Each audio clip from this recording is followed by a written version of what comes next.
Hello everyone and welcome your faces back to another ARG video for Poppy Playtime Chapter 3. I know, we're back into it, we're back into the swing of it. We've got a brand new information drop and it's phenomenal. We've got some really interesting things to cover. So of course I'm going to go straight into it to find out what we've got going in, what some of the files are and what they allude to, and you know, all the usual stuff. So of course the first set of evidence was the ripped up note or the report of the transcript that we had beforehand, and of course Theodore on his bed with a shadow underneath, which is of course the experiment 1006, and we know this because of the prototype hand, and this was drawn at the age of 7, so I imagine this was drawn sometimes during his counselling sessions, I imagine.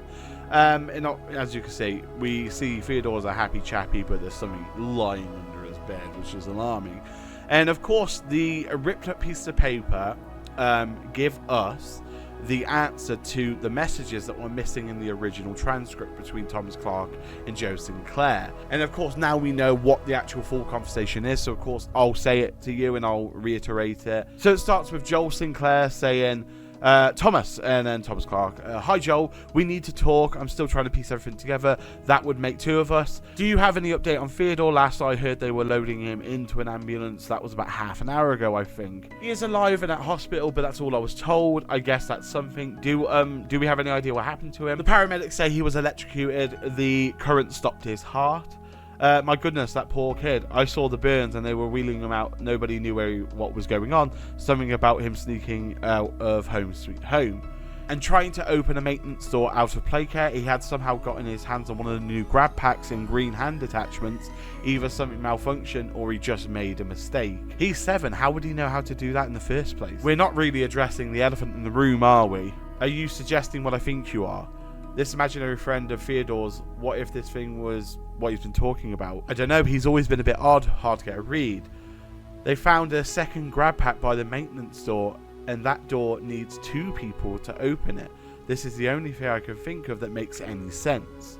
Okay, that's strange. I haven't heard about that. And it dropped him at my office doorstep. I saw that thing with my own eyes, Joel. It was, well, I don't know what it was, but it and Theodore were working together somehow. But with that, we were given a glitched type of like cartoon or some sort of like intro for the critters, and in that info in the video we have a small password that did say if you freeze it on a certain frame it will say golden path, and we have the password for the smiling critters folders, which was hypnagogia. That's hard to pronounce that one.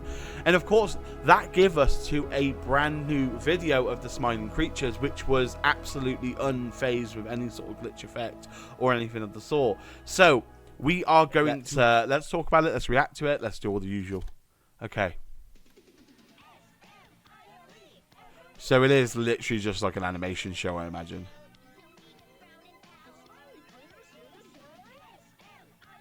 There's a cat. There's a cat. So that is a chicken. Oh, okay. Okay. So it's 10:05. Must be the hour of joy, I'm guessing. Because they're going to get the gas. Right, here we go.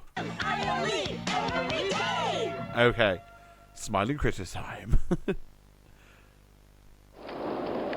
Alrighty. That doormat seems funny. Right, hour of joy, we just said it. So all the characters are there trying to sleep. The wind's really scary. The wind's really scary. Oh. I can't sleep. Hey, we'll be okay, guys. I promise. All winds blow away. Oh, okay. Eventually. Alright, so they are trying to sleep. So I think this is just a representation of the children. They must be in the dog's house, I'm guessing, because of course, the mat at the front end, or also the mat interior, and it's a dog bone. So I'm guessing this is similar to how the children are treated or how they're expected to behave, and this is going to be like a video for them to be shown to. Who's coming through? The cat. Okay, that's not freaky. Catnap! So the character's name is Catnap, definitely now. So we know it's Catnap. Also, the look on their faces scare me so much. Like, they need some in. Please, help us go to sleep, We Catnap. need it, Catnap. Please help us. Sleep, sleep, sleep. Okay, they are dying. So, there it is. There's the gas. That's what they all used it for in the end. So, it is just a sleeping gas for the kids. It's got to affect them. Okay, they are literally manic with it. Like, this... That is scary. That is scary. Okay, so we know how twisted they are. You see how the way Catnap is posing as well? Makes me think, you know, it's very suggestive, isn't it? It's almost like, come to me, my followers, I can make you sleep. I can bring you eternal sleep. Alright. There it is again. That's the gas. They are actually, like, screaming towards the end. So they must be in some sort of pain, I reckon. And there's the gas. Damn, that's scary. Like, they're totally knocked out there. Totally knocked out. So, executive producer, Timothy Townley. Carmen Adams is a supervisor, associate, Neil Sale.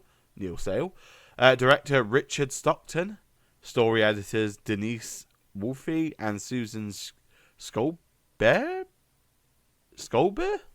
Susan Skolber? Is that what I'm saying that? Written by Scott Talman and Elizabeth Talman, so brother and sister.